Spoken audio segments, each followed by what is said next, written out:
اعوذ باللہ من الشیطان الرجیم بسم اللہ الرحمن الرحیم۔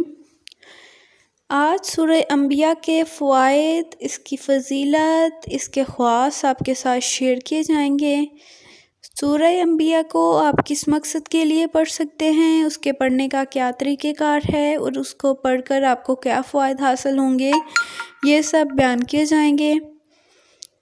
چھوٹی چھوٹی ویڈیوز کی صورت میں میں نے تمام صورتوں کے خواص، اس کے فضائل شیئر کیے ہیں۔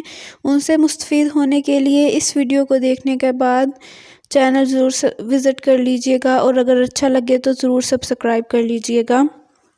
آج سورہ انبیاء کے بارے میں بیان کیا جائے گا کہ جس شخص کو بھی کوئی رنج و پریشانی ہو اور وہ چاہتا ہو کہ اس کی پریشانی حل ہو جائے،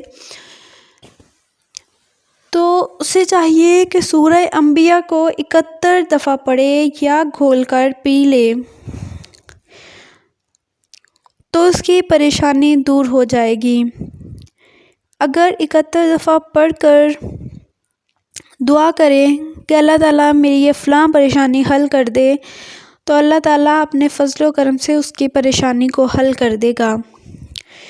سورہ انبیاء کا اگلا خواص یہ ہے کہ جو شخص سورہ انبیاء کا نقش لکھ کر اپنے پاس رکھے گا، اس کے دشمن ختم ہو جائیں گے، کسی قسم کے دشمن اس کے نہیں رہیں گے۔